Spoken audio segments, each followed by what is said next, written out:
listening to that. Hi. Wait, here we go. We got some music. Fam's not ready. My fam's not hot. Ah, the music cut out on us. Well, anyways, welcome back to the Convo Couch.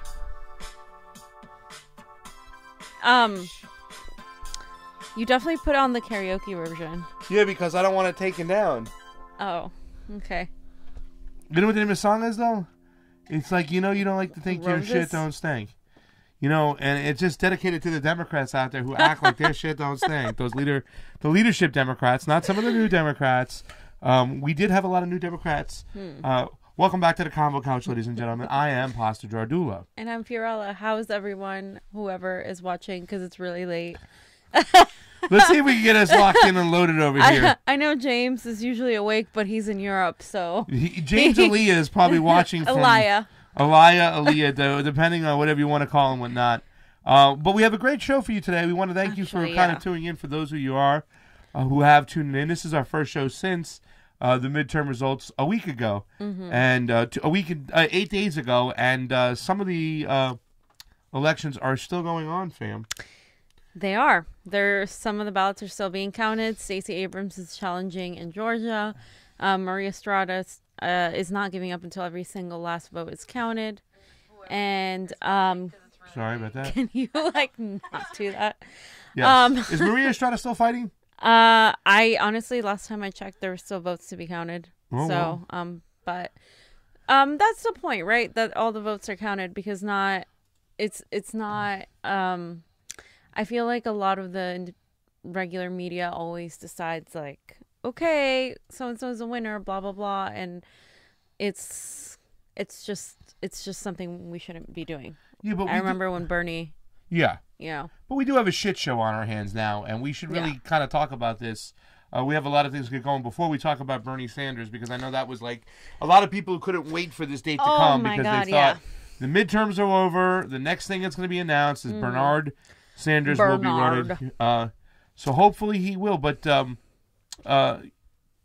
voter suppression that is going on, especially in the case of Stacey Abrams in Georgia, it is disgusting. But once again, I don't understand the hypocrisy between the leadership of the Democrats and now the Republicans, because Greg Palast, who's always reported on this stuff about the Republicans, the way they suppress voters, especially in the South, mainly people of color who normally vote. Jim Crow laws. Yeah. And it's a serious situation. But once again, like I said, here we have the situation in Florida where Andrew Gillum is asking for a recount or whatnot, the DeSantis, whatnot. But if you don't think for 1 second that Debbie Wasserman Schultz and Brenda Snipes gave the little wink to Trump and his boys and say, hey, listen, we'll make sure your guy wins. If our guy wins, then you're crazy.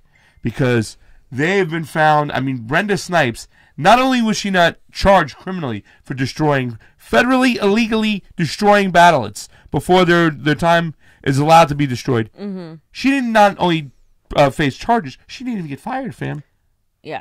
And she's running neither elections. did Debbie Wasserman Schultz, even from before. So, anyway, let's start off with something that really irked you. Really irked me. Pissed me off.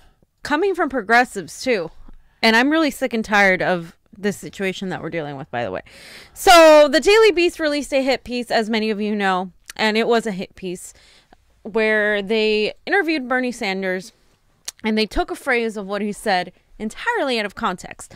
And what that means is, without understanding everything that was said before and thereafter, it has a completely different meaning. And any one of us could be victim of that. Anybody could take what I'm saying right now and make it sound really, really bad. Same with him, same with a lot of people. And this is kind of like that culture of like screenshots of taking things without the full story.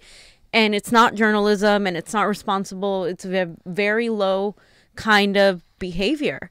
And so we can see that the headline reads, Bernie Sanders on Andrew Gillum and Stacey Abrams. Many whites made uncomfortable voting for black candidates. Okay, he did say that. However, that's not all he said.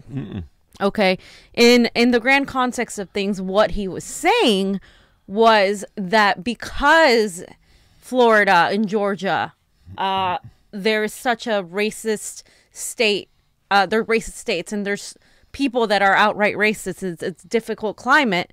Many people who are not necessarily racist feel uncomfortable voting for a person of color because they're afraid of being targeted and outcasted, and he's not telling you that, you know, that's okay or and that it should be like that. He's simply saying, like, this is how these people are thinking. And I get that he could have maybe not said that, understanding how many people have always targeted him when it comes to people of color. But really, I just feel like I am sick and tired of the identity politics on the left, and I think it is literally destroying us. Yeah. Absolutely, 100%. I am done with it. And as a person of color, I feel tired of a lot of these virtue signaling white people trying to say that, you know, this is racist and we need to be better than that. Like, no, he wasn't racist at all. It was taken out of context.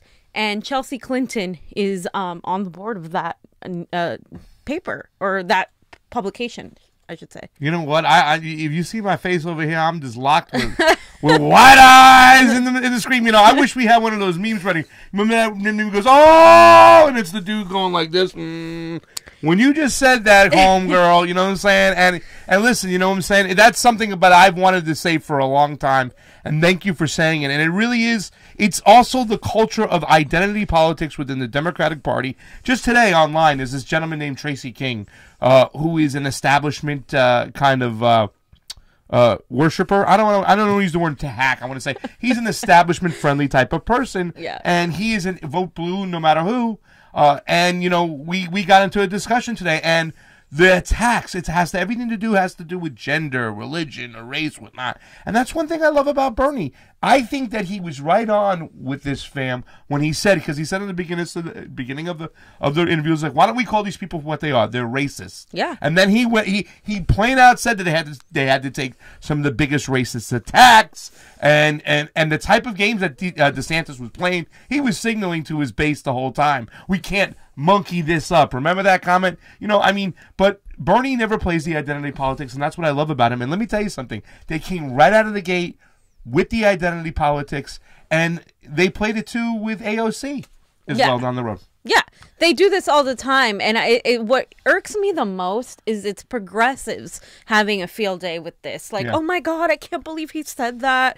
I think, you know, no, dude, like, he didn't do anything wrong. No. I think that, yes, unfortunately, because of the BS identity politics that is there and the optics of everything, unfortunately, he does have to be aware of that.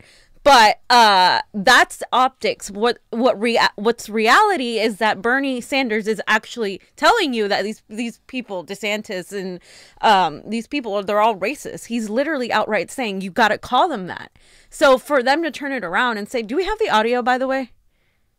Can we play? Let's play some of the audio because it's not that long. Let's call them what they are. Know. In fact, they're Fiorella. They're racist. Let's just say it. Go ahead, play it. First time potential African American governors of those states. How difficult is it to be in that position when you have a midterm campaign led from the administration that is so heavily race oriented and, you know, why don't we use the right word, not use the phrase race oriented? Why don't we say racist? How's that? Right. How difficult is it then? Is that what ended up with these margins? I think so. I think that I was involved, in the Gillum campaign. I think it was a brilliant campaign. I think he's a fantastic politician in the best sense of the word. He generated an enormous amount of energy. He got young people involved in the process. He stuck to his guns in terms of a progressive agenda. I think he ran a great campaign, and he had to take on some of the most blatant and ugly racism that we have seen in many, many years. And yet he came within a whisker of winning.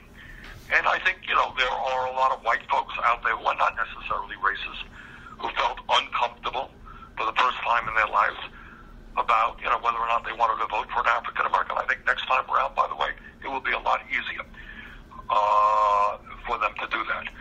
But I think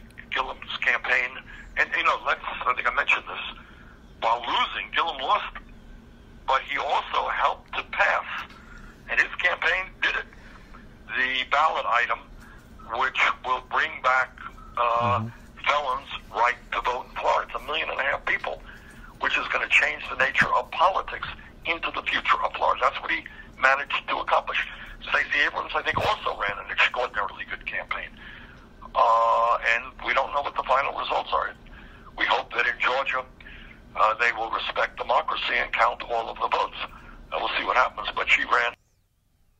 You know, fam, that was some amazing stuff right there. I want to just point out that you know, when it comes to this whole thing about, you know, I think we're gonna get lost in the whole Andrew Gillum, why he lost. I think a lot of us on the left feel that because he pivoted to the right after after the primary is the reason he lost. And I think it's proof and evident because he talks about Bernie Sanders, the felon law that is now the old Jim Crow laws that are now about to be overturned. That's a progressive mindset to overturn those laws. Yet Andrew Gillum didn't win because he pivoted too far to the right. And I don't want to get off topic because I know that's not the topic here. We're kind of talking about race, but that's something that also shouldn't be lost because they did overturn those laws. Yeah, and I think that's something that's amazing. And I disagree with Bernie. I don't think he excited as many people.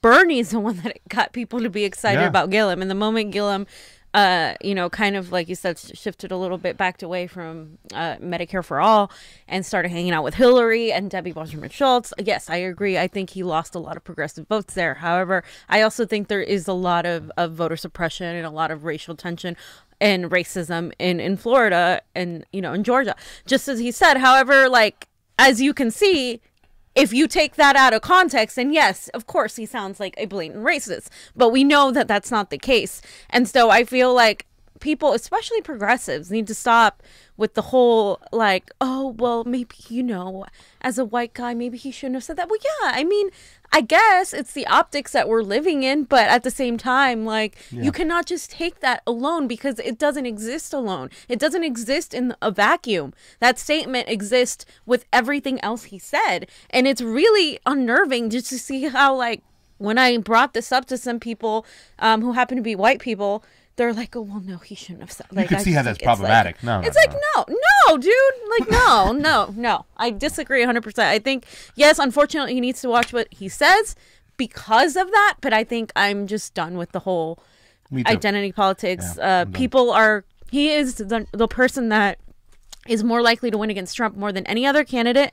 And I don't really care about his gender or his race. And I think that's how it should be overall with candidates. And the neoliberal left is amazing at pushing candidates of color who literally turn their backs on the very same people that they're put in there to protect. Because those are the things that aren't really as important. I mean, yes, they are important in the sense that, hey, we're breaking glass ceilings, that we're getting women of color in, and we're making those marks, but really it doesn't matter as much as content of character. You know what I'm saying? Ideology, heart. And, you know, I want to talk about somebody who's got heart. I want to say a special thanks out, a special shout out to Maria Estrada, who is on the line, Reggie Wong, Dre Rome, Tim Johnson, Carly Sewell, we love you. Thanks, guys, Keith for watching. Porter, we love you all. And, of course, on the MCSC network, we want to send a shout out to you guys. Redneckonomics and Edward Klein is on as well. Moving along, fam, what's your second point today? Fam, my second point is that the Democrats are at it again. Yes. So the establishment Democrats, like Nancy Pelosi, continue selling out. Nancy Pelosi has said that she's willing to work with Trump. And a lot of people see this as a positive, like, oh, okay, well, we need to work with Trump. The problem with that is she didn't just say that for any reason. She's saying that because Trump, in turn, endorsed her as speaker. Okay? Nancy Pelosi needs to go. She's horrible. She's like a cancer to the Democratic Party. She is absolutely terrible. She's absolutely what we don't need. And when she's starting, her and Trump are having like this winky love affair, we need to be worried because that's something that literally tells you they're two sides of the same coin. Nancy Pelosi does not represent where the progressive wing of the Democratic Party is going. She doesn't represent where the Ocasio-Cortez and the Omar Iman is party is going, and I think people, in an effort to kind of say, oh, we need to work with these people, we need to. There are people that are in the Republican Party we can work with, and there are people that we cannot work with. Yeah. And because when Democrats say we need to work with them, it literally means we're going to bend over and do what they say because we still get paid, and we're just going to stall and give you platitudes, but we're really not going to do anything for you. Well, fam, I don't know why she's calling for unity. They're unified. They're unified when it comes to war, when it comes to the military budget. Democrats and Republicans are already unified. When it comes to screwing out poor people and, giving Wall Street their way, they're unified over there. You know what I'm saying? Yeah. When it comes to healthcare and not giving people the health, they're already unified. So I don't know what she's kind of talking about. And don't get me wrong, this is one who's always saying we got to talk to the other side and whatnot. I'm there, but this is a crock of shit. If you want to unify with anybody first, Nancy Pelosi, unify with your base. You know what I'm saying? Unify with your progressive base, because there's an argument about who the base is. No, we're the new base, okay? It's the progressives. So it's time, if you really want to get things done. And, I would really love to see the Democrats actually push something called policy. That was not really included in Nancy Pelosi's victory speech. It was nothing but a platitude salad once again. You know what I'm saying? And that doesn't fill you up. It doesn't. It just makes you more hungry. Yeah. But I mean, once again, we have to kind of just like, it's a crock of shit. She should not be the Speaker of the House. We should push for Barbara Lee. Okay? Barbara Lee's the perfect candidate for that position. She's been in the House for a long time. She's somewhat progressive she's really, truly, she's a progressive. I mean, she has some questionable things, but she's the only one to stand against the AUMF. And I don't think the Democrats in the House will ever let that happen, because they are so pro-war. But these Democrats, bunch of sellouts. And there's a petition going around. I mean, I don't know how effective that's going to be, but there's a petition going around for Barbara Lee to become the Speaker. Yeah. There's a petition going around. There's actually a caucus or a movement against Nancy Pelosi not getting the Speaker role. Oh, yeah, that too. So, you know what I'm saying? That needs to happen, That needs to happen. And let me put out another example of that kind of female woman of color that actually hurts progressives and the Democratic Party. Kamala Harris. So let's talk about Kamala Harris. I thought about giving Kamala Harris a chance because of her work with the criminal justice reform. However, she's just been screwing it up for herself, and she just did something that's disgusting. Yeah, take a look at this. So you can see right over here that it says, plain and simple, that Kamala Harris is effectively draining money from Stacey Abrams. And let me show you why. Because if you go to her Twitter feed, I believe it is, and you click on it, it's going to say Stacey Abrams can win and enforce a runout. Despite her Republican opponent's rampant voter suppression, donate to her campaign. You click on it, and it says stand with Stacey Abrams. But if you look in quickly, it says right over here, you got to read the note in this fine print. Tiny fine print. It says your contribution will be split between Stacey Abrams and Kamala Harris. Out of here! I'd rather cut my balls off with a samurai sword than participate in that. Doesn't make any sense. It's sorry, we had to throw a little sound bite in there, but still, I mean, really, seriously, are you kidding me? It says in the small print, you're gonna take half her money. These Democrats are at it again, fam. I just can't even believe. I don't know why they think we're all dumb. Like, they think we're what? We're little tech gurus, right? I mean, well, you guys are. I mean, I'm Generation X, but these guys are gonna find this shit. You can't hide anything. That's the thing. Can you imagine if Obama had to run during the information age when we got the WikiLeaks stuff ahead of time? If we had it, and that's why we need a news network like WikiLeaks, because we have to see everything. We need transparency, and they don't want to give it to us. They even want to hide it. I mean, that is some. Oh shit! I had someone say this is a nothing burger. Everybody does it. It's a nothing burger. No, if she wanted to actually, if she cared about Stacey Abrams and what she's doing, she would have just shared the link. It's like sharing, making your own GoFundMe and like halving it with the other person that you're raising the money for. That's literally what she's doing, instead of just sharing the GoFundMe link. And what does she need the money for right now? What is she doing with that money? Is she working on a is she just stashing away for her presidential bid? What's up next, fam? So the next thing I wanted to talk about was Jerry Brown. So let's talk about Jerry Brown, and this kind of we're going to talk a little bit more about that later. But Jerry Brown last month a couple months ago in September, he basically made it so that these utility companies, all of the cost would go to the consumers in case of the fire. So for instance, like all of the losses and the cost that they endured would, instead of being paid by them, it would go to the consumers through means of raising the prices. So like, let's say there's a fire, okay, your electric bill goes up. That's how they're accounting for the extra costs. Jerry Brown did that. And now California is experiencing the deadliest fire in its history, up north in Paradise. Ridiculous. And of course we had the ones here in Southern California as well. But that just, remember when we went to Sacramento to protest Jerry Brown and et cetera, et Brown's cetera. last chance? Yeah, and now he's leaving, and he's leaving a mess, and he's putting the cost back into consumers. And Leave a little gift under the tree there for you, fam. On the way out, here's a nice little fat bill. And he didn't declare a state of emergency either. Of course, Trump did, but I mean, he didn't. And where's all the state capital we have? Where's all that money? You know, shouldn't they kick in and help out instead? Yeah. No, they're going to pass the cost on to the customer, and our electric bill is too damn high. You know, the rent is too damn high, so is the electric bill.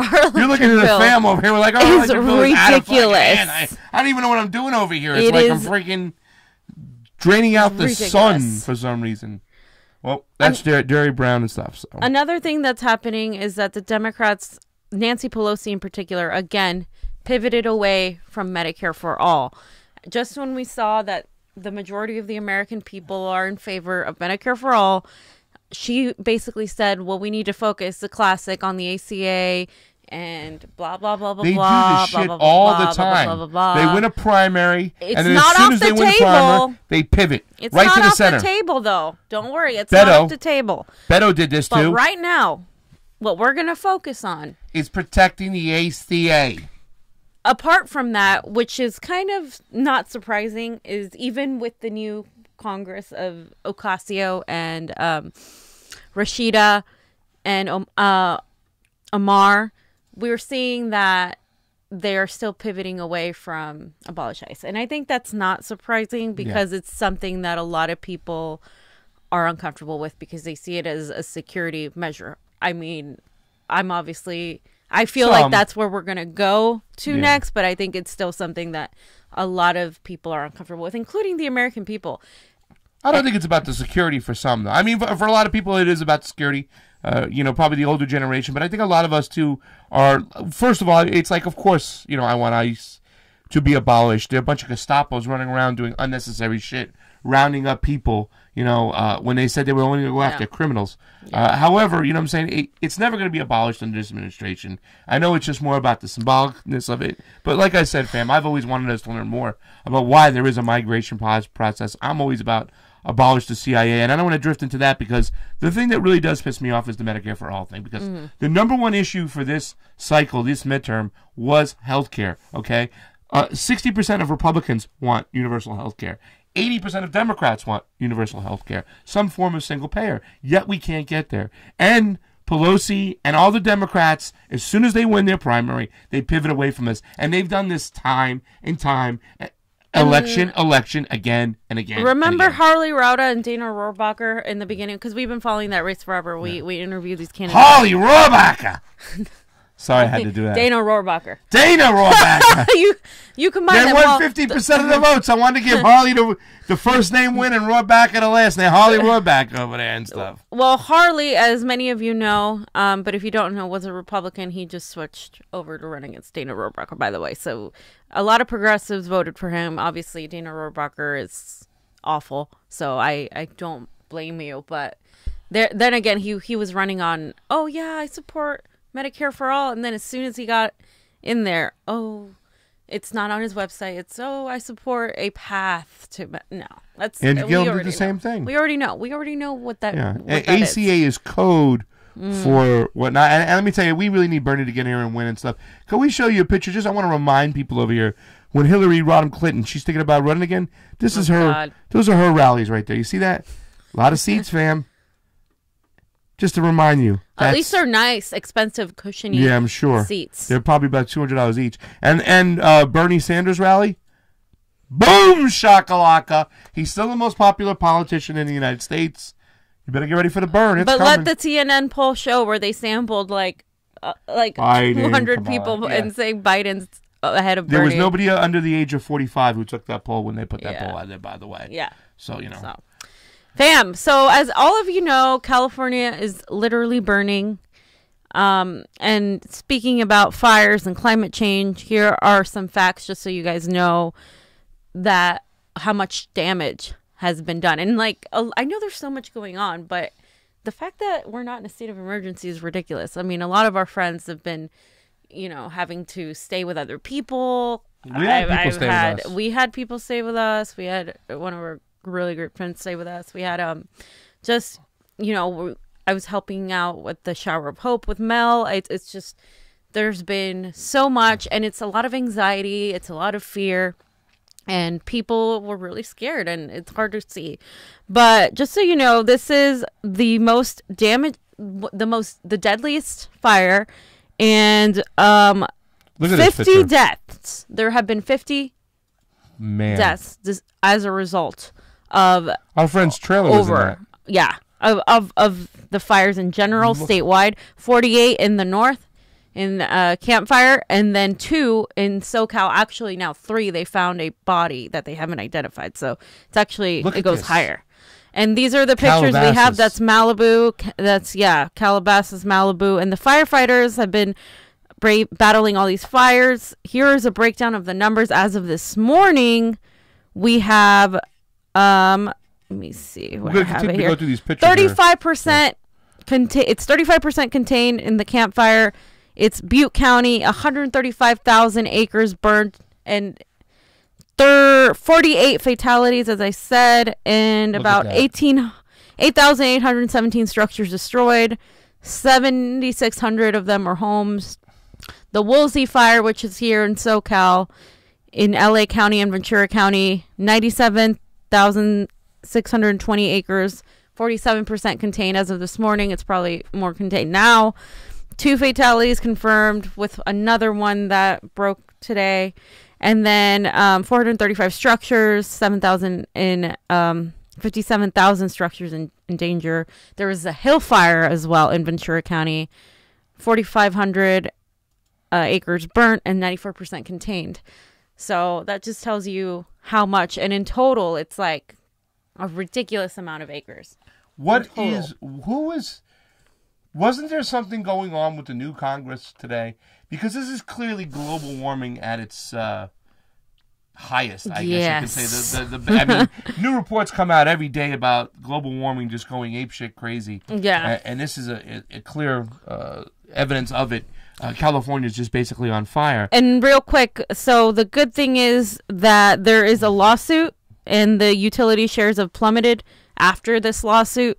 So the utility shares have been at the lowest point in more than a decade.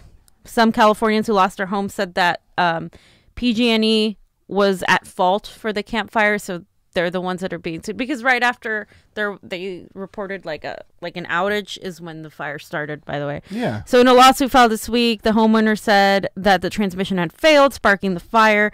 So owners accused them. A new lawsuit blames the fire on them for failing to inspect and maintain the power lines. It's the fact that things like a brush fire over there, just one little spark, and the whole state's going up in flames. Yeah. But don't worry that we did send a hero. Well, we hope somebody strong to Congress. We did, and I think there was some talk of a Green New Deal, and it was a demand by a bunch of young people, environmentalists, in Nancy Pelosi's office. And who joined him, fam?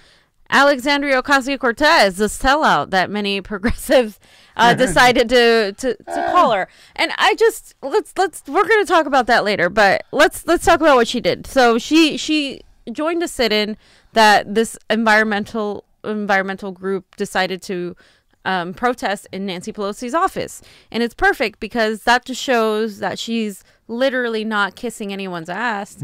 Okay, she's going in there demanding that that they take some action in climate change, because the Democrats are all platitudes and look at what's happening, and we need to take action, and we need to implement this Green New Deal. What is a Green New Deal? It's divesting from fossil fuels. It's investing in solar and wave and sun. The moon ain't going nowhere. The sun ain't going. Investing in new green technologies.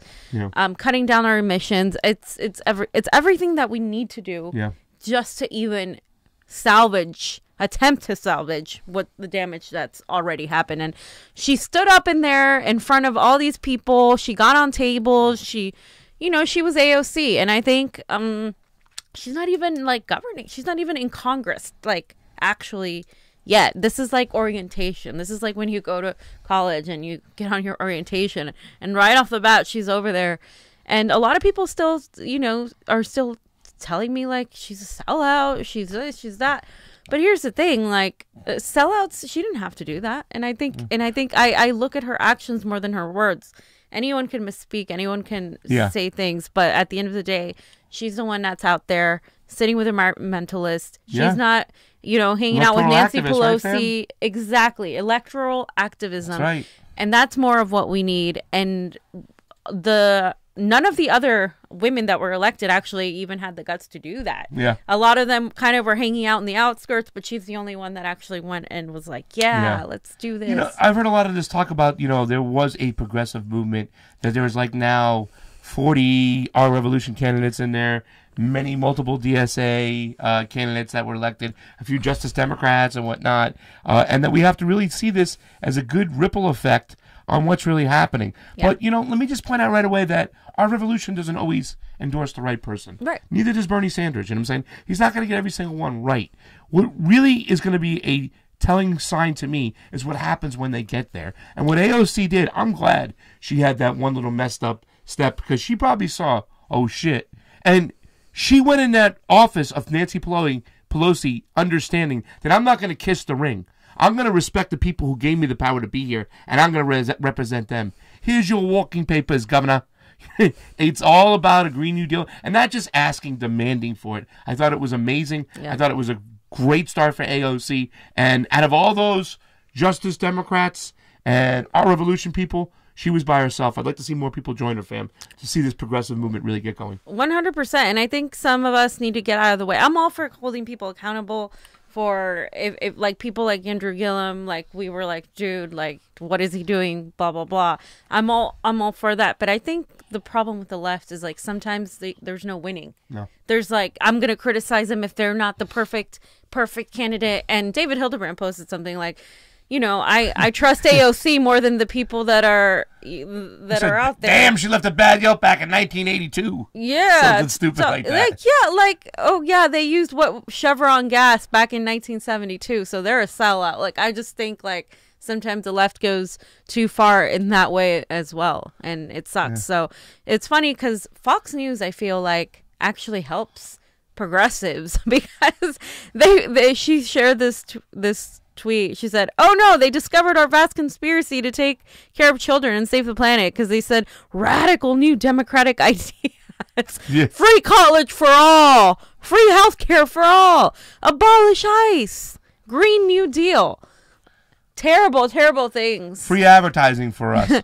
No, we've been saying this from the get-go, is that a lot of people try to tie Andrew Gillum to that, oh, he's one of those crazy socialists of the parties. And the Democrats, it's like, why? I'm like, guys, they're trying to push us that way. That's a populist message. Yeah. Let them. Don't go to the center. That's why you're losing these elections.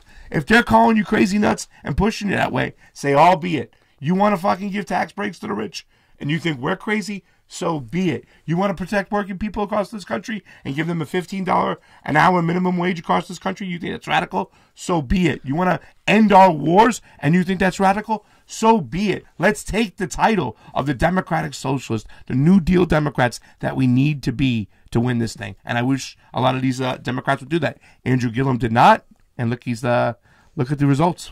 Exactly. They need not be afraid to go that route, because when they go that route and they also have other things that are working for them, like a great team like AOC, you can win. And there needs to be more faith in that, and less trying to be pragmatic and practical and manipulate like the optics of everything else, because we're done with that. Obviously, it hasn't worked. It stopped working. It's not going to work again. So, fam, moving on.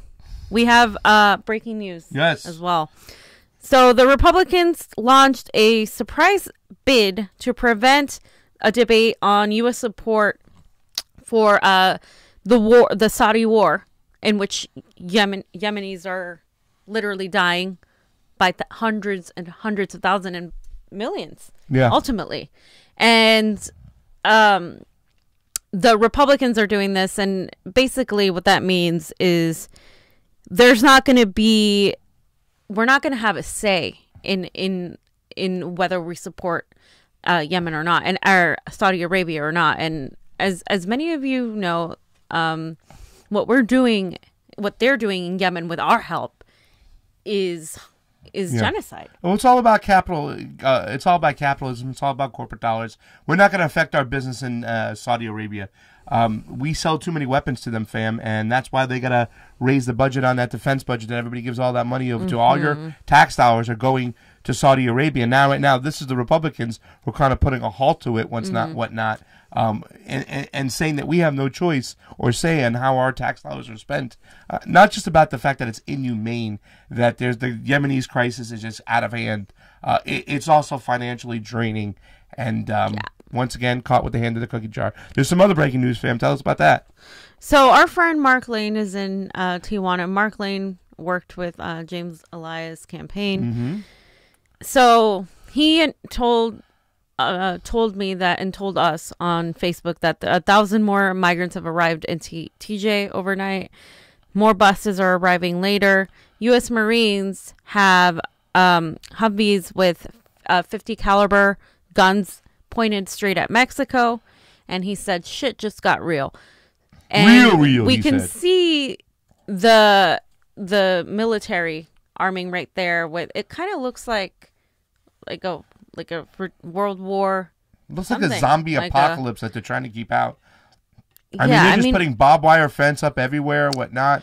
And the sad thing about it is, fam, is that you mentioned earlier, is that why didn't they send troops to go help fight fires?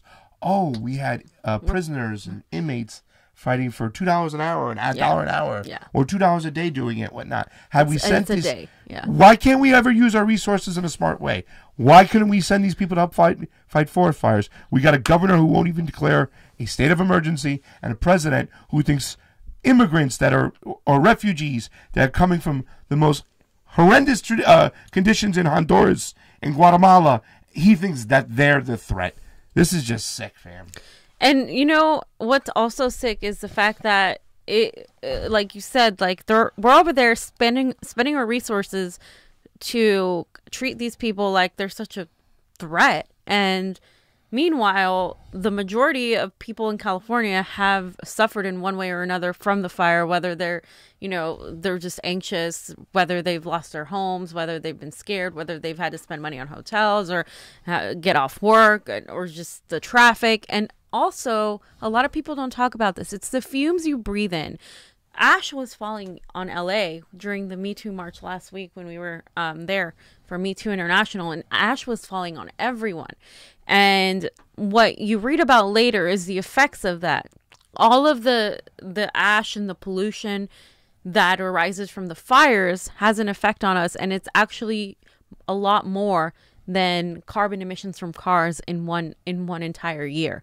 Just in the amount of time that these fires have been burning for a little bit over a week, the emissions are causing a lot more damage to all of us, including our lungs and our health, and obviously our climate. And people don't really realize that, and the statistics don't come out till after the fact.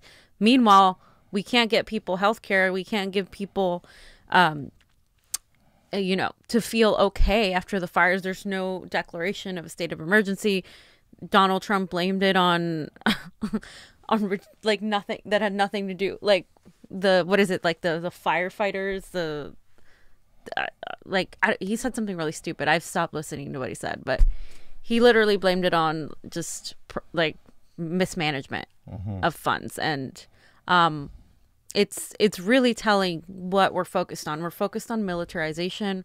We're focused on pretending that the outsides are the problems when, you know, the people shooting up our own people are Americans. Yeah. Well, we caused this problem anyways, too, as well. I don't want to dive into the CIA coups in Honduras, just even in 2009. Yeah. What happened in 2011? You go back to 82, 84, 86, and the North Triangle, all those countries.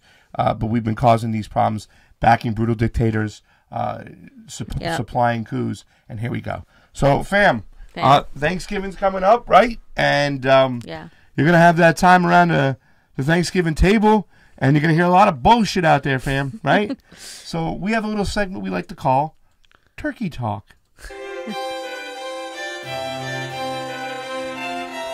Oh, fam, the joy of Thanksgiving. You know, that aunt and uncle that always come over that just seem to be crazy in all their claims. And there's a couple things we want to help you identify, and a couple areas we want to talk about it, okay?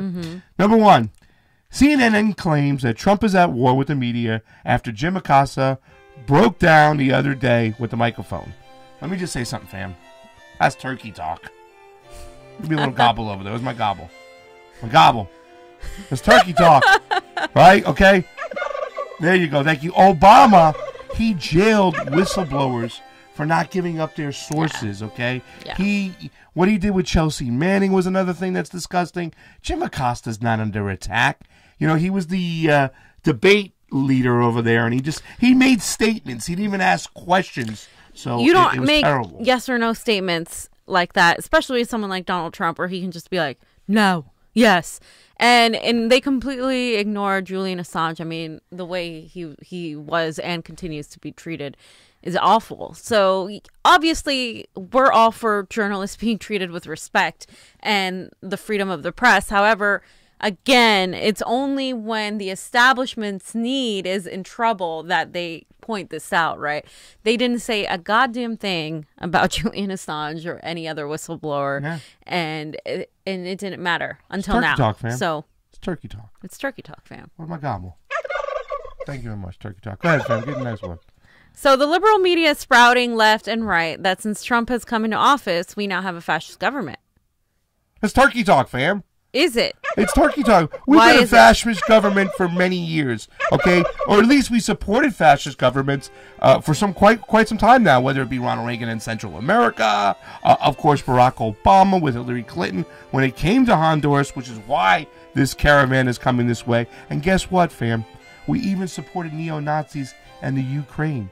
And the chickens came home to roost, just like Bobby Boucher did, because those same Nazis trained neo-Nazis in Charlottesville.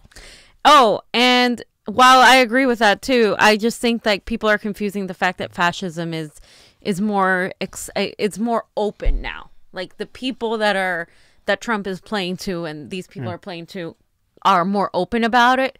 However, inside our government and the way things have been run, it's been that way. It's been an authoritarian, fascistic form. I think people have to start understanding why, like in Brazil, openly a fascist won, and same here in the United States, openly Donald Trump won the election. You know what I'm saying? So, I mean, there's some things we have to think about. We have to stop funding the opposition to even though they're threatening people outright. I mean, Bolsonaro just threatened the indigenous population of the Amazon.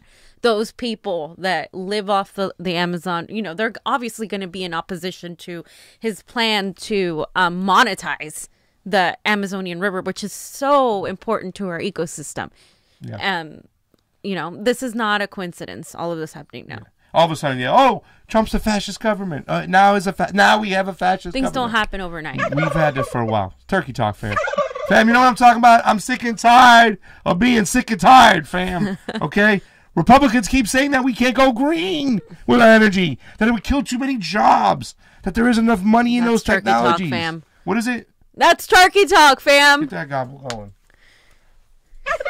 You know, I never quite understood the right when it comes to this global warming thing, fam. They're the party of individual responsibility, but they don't want to be responsible for all the oil they burn in the air. You know what I'm saying? And that's why I say at the dinner table, when the uncle who says that he just won't believe in global warming, no matter how much of the science community believes it, no matter how much evidence we see, he's never going to believe it. So do it, Kevin Kinsinger. That's what my boy did. He convinced your uncle that there's a ton of money and a ton of jobs if we go green. Okay? There is, actually. Okay. This is where we will win this battle. You got to hope that your uncle's got a few libertarian views, and therefore we win this battle right there. You know what I'm saying, fam? It's turkey talk. Fam. What, fam? I'm sick and tired of this label. Which label? That you are anti-Semitic if you speak against the Israeli Netanyahu's government. That's turkey talk, fam. And I have Israeli friends that hate Trump and hate Netanyahu and what he stands for. And I think it's absolutely 100% possible to hate your government or not agree with what they're doing and still be prideful of your heritage. I don't know. I don't understand. That's how we are. We constantly criticize the government. That doesn't mean that, you know, we don't have some sort of appreciation for the good in this country. I think a lot of people do. And, you know, and I just think it doesn't have to be one or the other. And nobody is free of criticism. And I think we need to stop being so afraid and jumping onto people for criticizing Netanyahu and calling them anti-Semitic. Is it a form of identity politics, fam? It's 100% a form of identity politics, using it to suppress and it's manipulation. Discourse. It's manipulating everything to fit a narrative. Do we have I'm that sick video and tired of what Israel did the other day with the little small video when they blew up the? Check this out, fam. This is what they did the other day.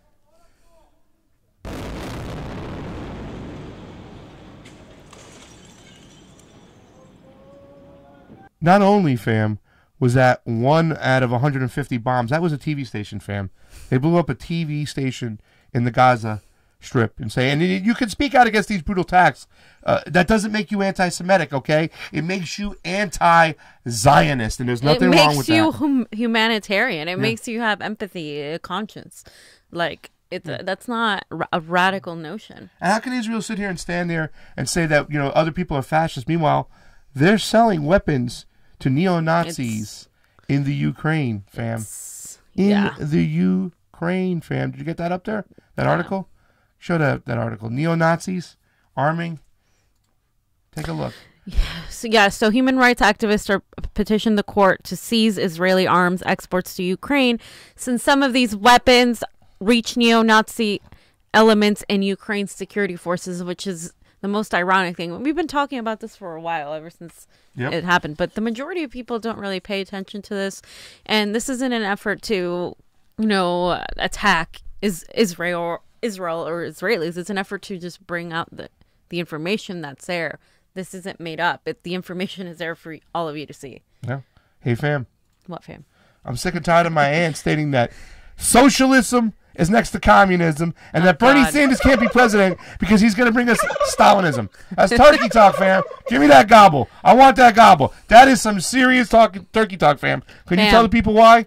We need to educate the fam. Yeah. Even if you don't like to say democratic socialism is the way we are talking about it in America is a capitalistic system to a degree, because it's not going to get rid of businesses. It's not going to get rid of entirely of the economic system, which is why a lot of straight up socialists that don't want capitalists are against it, because it's not entirely free of capitalism.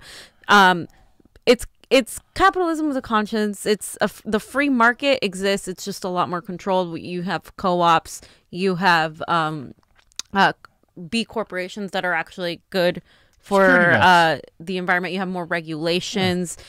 I'm actually the kind of person that doesn't like I wish capitalism would exist at all, but I think Americans are would be better off with a sort of transition into it first, because I think a lot of people freak out. Like, this is exactly, they freak out with socialism alone. They freak out with democratic socialism alone, as you can see by the propaganda with Fox News and everything. And I'm actually definitely more to the left of what I feel like America is going to be accepting of. And as long as people have a little bit of what, most of all of what they need and some of what they want, I guess that's the idea that I see. Like, I think people should be able to have their basic needs met and then have, you know, some of what they want. That's just not just what they need. And I don't really believe in billionaires, but that's another story for another time. Yeah. Well, you know, we had a lot of turkey talk. We hope that helps you out around the Christmas table or the Thanksgiving table. You got that turkey? But anyways, fam, that was a long show. We've been here for a while. Who are we going to have on next Wednesday? Why don't you tell everybody? Next Wednesday, we are going to have awesome comedian, former vet, and amazing podcaster Graham Elwood in the house. Yep. Graham Elwood did a wonderful documentary called Earbuds. If you haven't seen it, check it out. I think it's on Prime. I think it might be on, I don't know what it is, Apple, whatever. I know Jeff Bezos sucks, and he should just go away. Yeah. I liked Ron's quote today. It was like, Jeff Bezos needs to stop honoring Stan Lee by becoming one of his villains. The villain. I thought that was on point. Yeah. Well, we know those Democrats, they want to act like their shit don't stank. But over here in the Convo Couch, we admit when our shit stanks. And, you know. Hey, we want to thank you very much for tuning on in this late night. Oh my Next God. Wednesday, join us. We'll have Graham Elwood back on. We want to thank everybody. If you get time, go to our YouTube and please. Our YouTubes. Go to the YouTubes. Like, share. Go to the we Facebook. also have a Facebook page, a the Twitter. On the Convo Couch, and we'll see you sometime soon. And sending love to all my people out there who made it through the fires, who lost their homes, and who helped out. Thanks, guys. Much love. You. Johnny Tsunami. Johnny Go in the UCF house. Knights, going for undefeated season. Show your face over there, Johnny Since Tsunami. the Orlando Magic. Go Knights! Now. Give him a peace sign. We love it. Thanks Convo to out. our engineer. Convo out. Hey, if you liked our video and want to support independent media, please like, share, and subscribe below. Yeah, we have a Facebook, a Twitter, a YouTube, and coming soon, fam, we're going to be on Roku. Take it easy, fam. And if you have any change to spare, please subscribe to our Patreon below to keep us going. Yes, anything would help with that. Thanks again for watching. Convo out.